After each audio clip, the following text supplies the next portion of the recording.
Welcome to You Are Not Alone. This is a safe place to explore all things spiritual and beyond. I am spiritual medium Erica Gabriel. Hello. Welcome to You Are Not Alone. How is everybody? Happy spring. You're going to be listening to this right in the heart of spring. If you are listening to this at another time, because I know you guys go back and listen, or we have new listeners, it is spring here. And even if it's winter, when you're listening to this, you can take the magic and joy and brightness of spring into your heart this day because it feels so damn good. And if you're watching this on YouTube, I just got a spray tan and I look super weird. So bear with me. People are like, why would you get a spray tan? It's like, well, I can't sit in the sun. Is anyone else out there like that? I can't. I get covered in melasma. I burn. So sometimes a girl just wants to get a little sun-kissed, you know what I mean? But after you get spray tanned, you have to sit in it for 2 hours and then you can rinse it off and then you look kind of normal. So of course, I just came from the spray tan place. So if you're watching me right now, I look kookalooks. But hey, what are you going to do about it? I'm not going to let a little spray tan stop me from connecting with you guys. I hope everyone is doing really well. This is such a cool time for me because I am very seasonally attached to weather.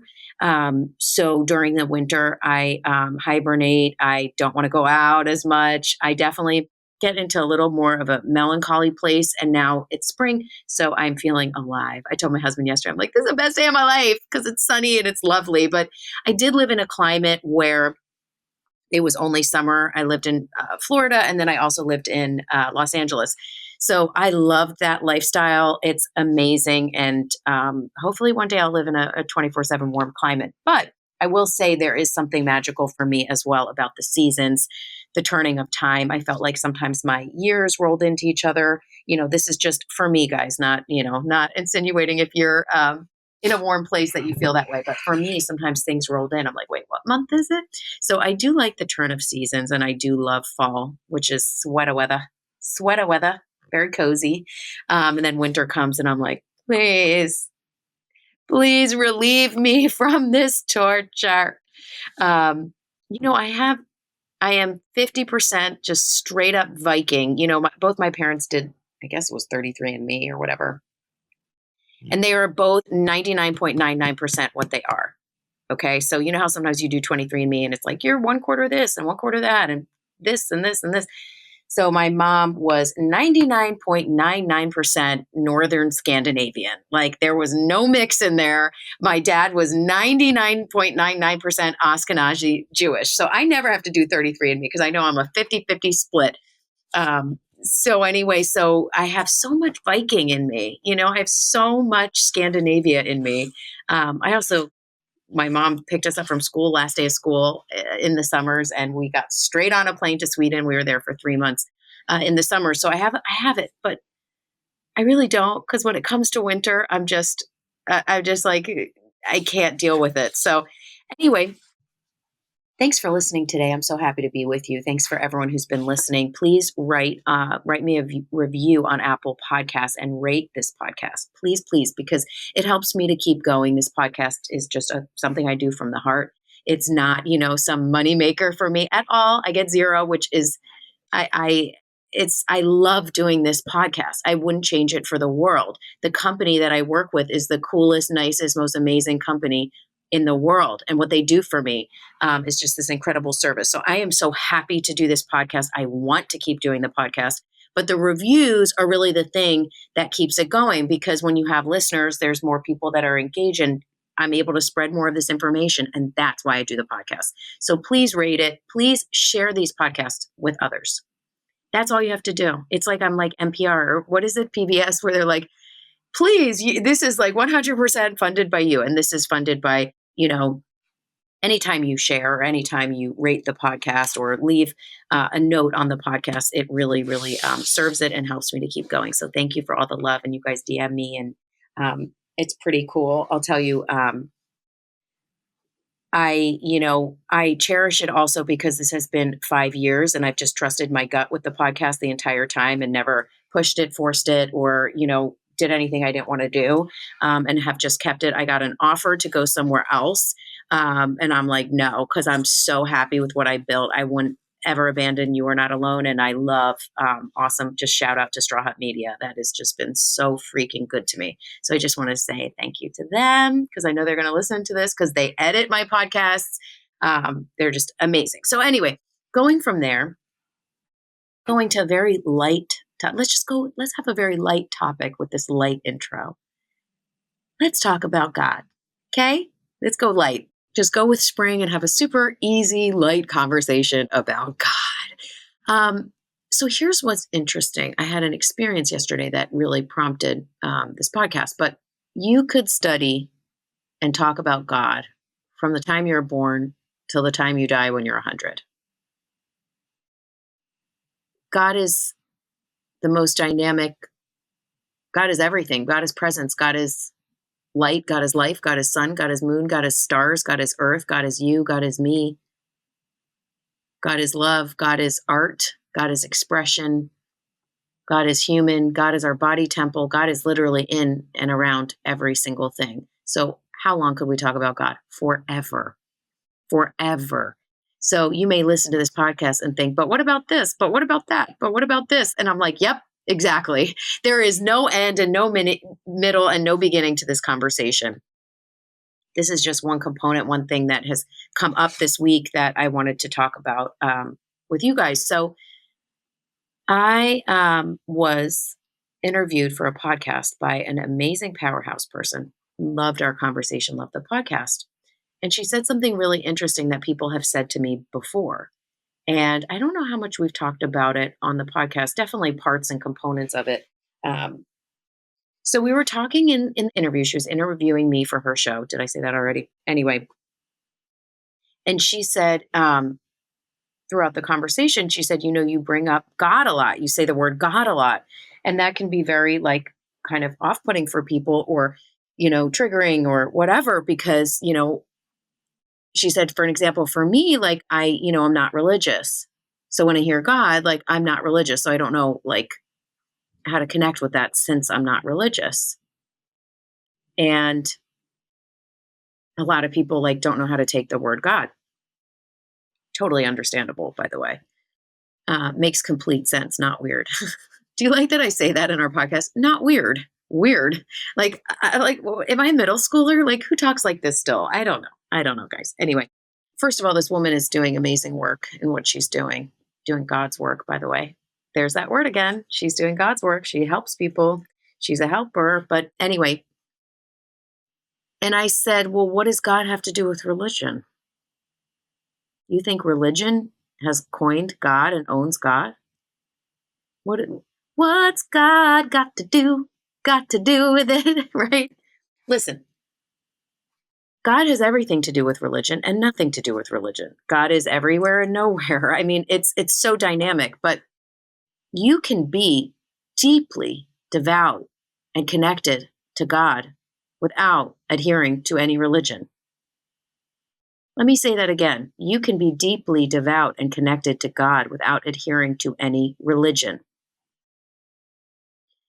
I have come across so many people in my work that feel so deeply connected to spirit and to God, but they feel so guilty that it's not through their religion that they were raised with or indoctrinated with or used to be super passionate about or drawn to. They have so much guilt. Oh my God. How can I love God when I don't confess, or I don't do these rituals, or I don't, do these things? And God can't love me anymore. I mean, there is so much guilt involved. Religion is an incredible path for some people. It is an incredible doorway for them to God. They have found that Jesus is their doorway to feel and connect with God. They have felt that, Buddha is their incredible pathway to God. They have maybe felt that in their church or their temple, their volunteering work is their pathway to God. They have felt that their community is their pathway to feeling love and feeling God. I mean, I love religion. I have gone into many religions and researched and studied different religions. A lot of them. You guys know that. Beautiful. But none of them flagged me as the only way to connect with God. There are thousands of ways. Some people, their way to connect with God is through art. Some people, their way that they're connecting with God is through raising their kids. There's all kinds of ways. Religion does not own God. You are part of God. And if you are someone that's struggling with that, or you're someone that feels guilty, or you're someone that thinks that religion is the only way in, there is another way. First of all, no matter what you hear on this podcast, you trust yourself. You trust your connection with God. This is not the be all end all. This is, I basically know nothing. The more I learn, the more I understand. I absolutely know nothing. I can just tell you what I've listened in and heard from Spirit through many years. But this is my understanding.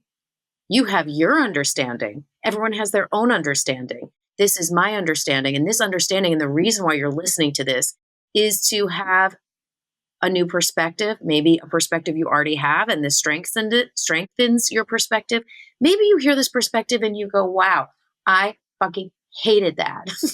I hated what she said. That doesn't resonate with me because I feel blank. Boom. There you go. You just strengthened your relationship to God. How cool is that? So the idea that it has to be through religion is where sometimes we can get off and off base. You can find God everywhere. It's interesting. When I was about 12 or 11, I, as always, and have throughout my whole life, felt very connected to Judaism, to my Jewish family, to Jewish friends, to Jewish rituals, traditions, to my history, to my ancestry. So when I was like 11 or 12 or whatever, I thought like, oh my goodness, like I am so connected, like I should be getting a bat mitzvah. And I went and talked to a rabbi, lovely female rabbi. I didn't get bat mitzvahed, by the way, but that's a whole nother story as to why. That was my own hangups and guilts and coming from a divorced family and my own inability to carve my own path, wanting to please others, la-di-da. Okay? Okay, we'll have another podcast about childhood guilt and trauma of divorce.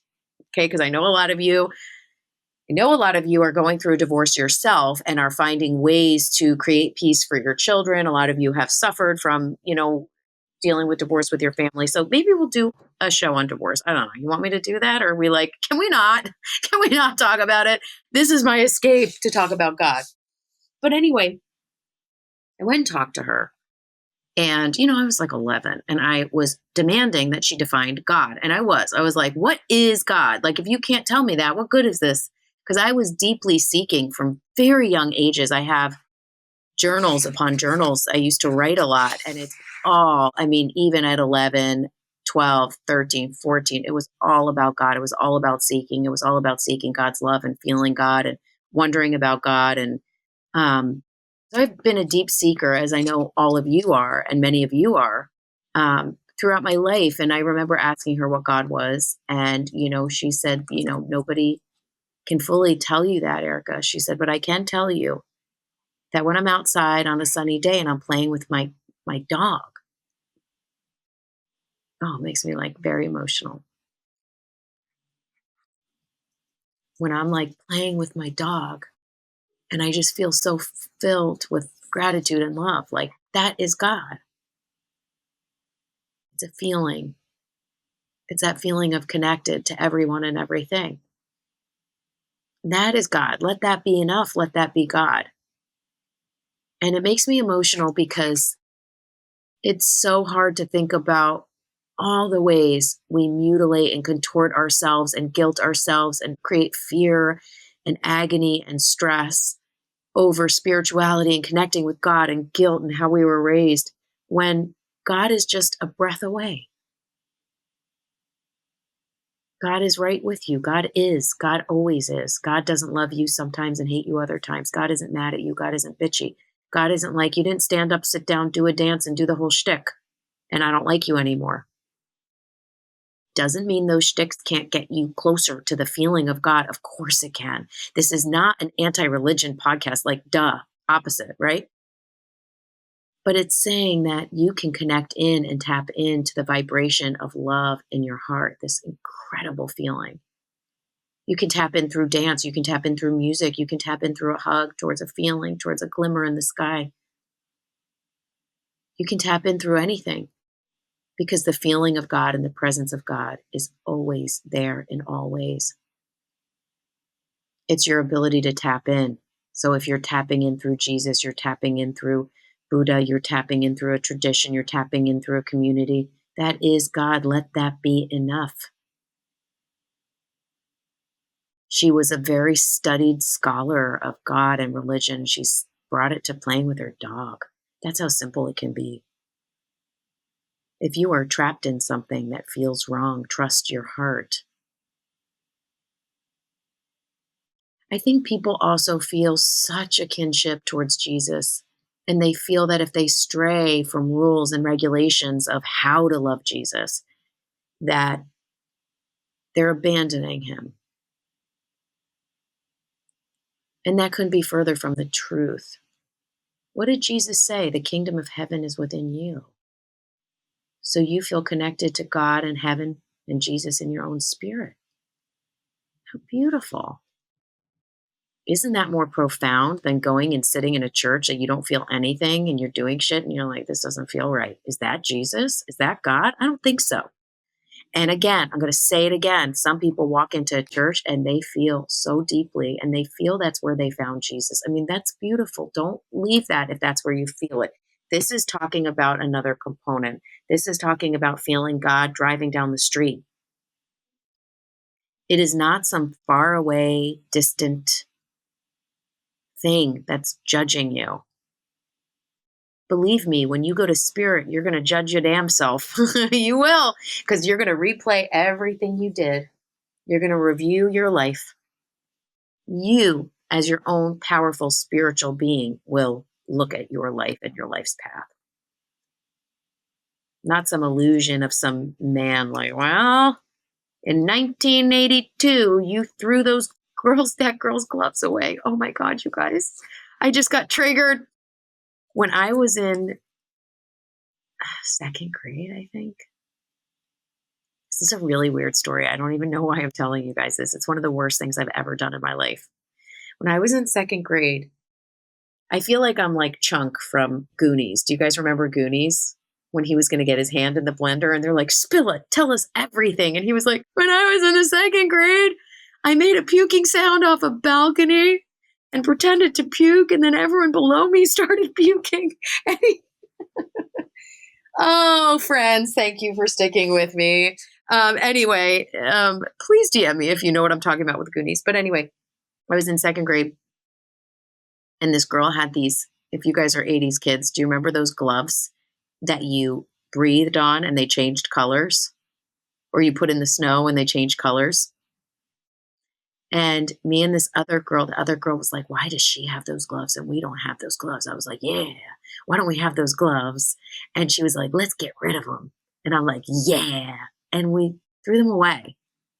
Now, they were pretty soon after found and replaced, but we threw them away. It was like one of the worst things I've ever done. And they called my parents and I was just like, yeah, I'm a fucking dumb bitch. What did I do that for? And it was so out of character because I was like such a sensitive child. I wasn't mean. I was like weird and quirky, but I wasn't mean. I wasn't like the mean girl, like ever, you know? So God's not like sitting on a throne like, listen, girl, you did that shit in second grade with those gloves, those puffy, light changing gloves. Like, you're screwed. That's 1 year of torture down in the fiery pit. It doesn't work that way. Now, does it mean that you should not spread love and joy and peace and that affects you? Yes, it does. If you spread hate and toxic and all the horrible things, does that affect you? Yes, it does. But God does not judge you. God is one love. God connects all of us. God is peace. Yeah. God is available to all of us, not just me, not just you, but all of us. Isn't that cool? Isn't that cool that you can find God anywhere, in anything? It's really beautiful. And when you feel it, you know, I have definitely been in big, big moments of an incredible divine connection to God, not just in my work, but just a moment where I'm like, and it takes my breath away. And then the mind is like, whoa, what is that? Too much, right? It can be a little bit overwhelming. So, here's the deal. Something I'm seeing a lot with this is like people want to fast track that feeling. And so they turn to like psychedelic drugs, or ayahuasca, or this toad drug, or all those things, which I think are groovy. Like, I don't know, I have no judgment issue. Like, have at it, like, go for it. um but believe it or not, you can get there without those things. Believe it or not, I don't need decks of cards to provide pictures to serve my readings. I don't need, you know what I mean? Like, your divine connection and awakening can happen anytime within your own spirit. Doesn't have to be through ayahuasca. Now, I've heard people have amazing experiences with ayahuasca that completely changed their life, rewired their brain, all kinds of things. I've never done it, so I'm not an advocate for any of these things, but I'm not against them. I also have read for a lot of people that did ayahuasca and are unwell because of it. So listen, proceed with caution, proceed with caution. Um, I can't do anything psychedelic, due to the state of my mind and my ability to see through the veil, anyway, in some ways. And I don't know how that will affect my life's path. And I don't care to find out. Um, so I don't do anything like that. Um, I sometimes smoke weed, but what happens is that if I have a few drinks and someone's like, "Ooh, do you want to get high?" I'm like, "Okay." And then I smoke and then I puke. Sorry, mom, if you're listening. I can't like have a drink and then like smoke a vape pen. I get very, very sick and then I puke. So it's rare that I'm like, I just want to smoke, because I just don't think like that. And I can't really drink that much anymore either. Like maybe one drink or something like that. So anywho, I digress. But point is like, I think people seek many ways to connect with God through substances. And again, I'm not against that, but it's just an acknowledgement that there are ways that you can do that that don't have to do with substance, that you can do on yourself. People used to dance themselves up into frenzies, and quiet the mind so much that they were able to tap in. There's all kinds of ways to tap in. And part of our path here is to love ourselves enough and give ourselves enough grace and time to find ways to quiet the mind, to tap in. You can sit down and take some deep breaths and cool the mind and feel that peace and that connection. That is God. God is that beautiful vibration that you feel within your own spirit. It doesn't have to be some big booming voice. Sometimes it is.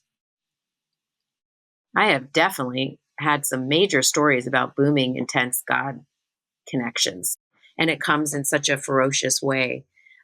So that's interesting. But the experience I had yesterday with this woman, how she really felt that religion had coined God and taken over God, and maybe it has in some ways. But I think the fact that you're listening to this podcast, you already know that there's something else brewing in your own spirit. There's something else calling in your own heart. There's something calling you, and it may be religion calling you because it's going to be a beautiful pathway for you, but it may be something else. It may be your own connection. It may be your own inner voice. It may be your own divine connection to the feeling, to the spirit, to God.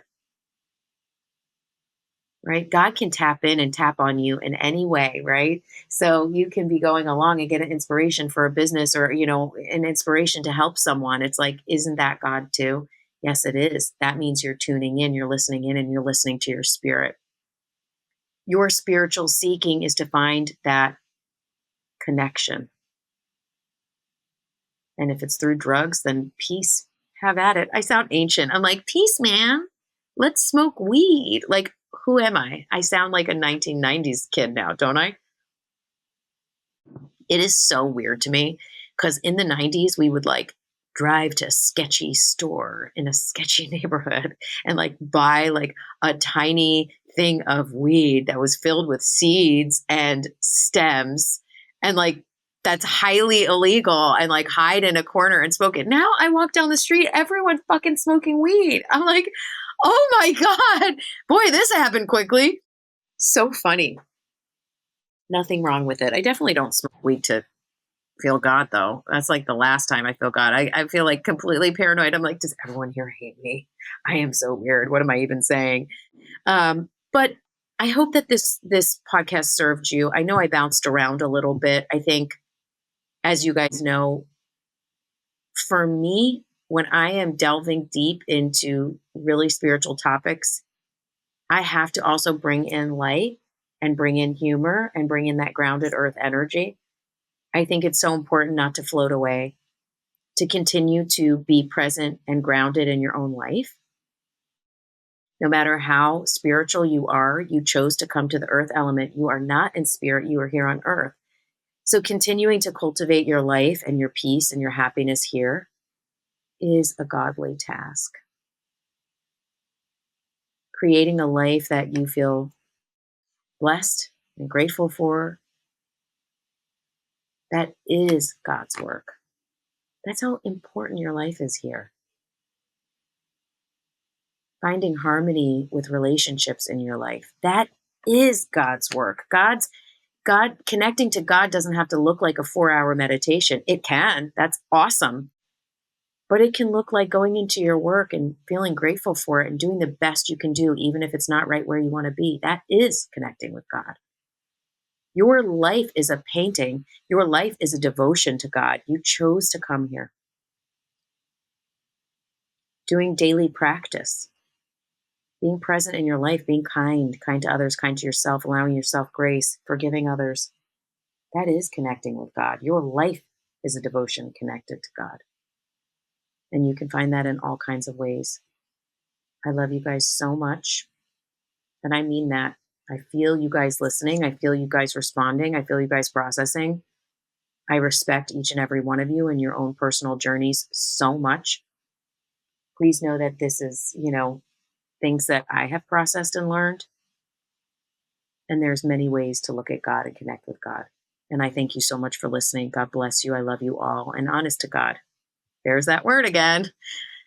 Honest to God, if you take nothing else away from this episode, just know that, my goodness, you are not alone. You are surrounded. You're surrounded by love. You're surrounded by God 24/7, your angels, your guides, your ancestors, your higher self, your spirit animals. You are sealed in God's love 24/7. You're also sealed in mine. God bless you. I love you. Stay tuned for a lot more awesome episodes to come. Share this, comment on this, help me get the word out. God bless you all. Take care, and we'll talk soon.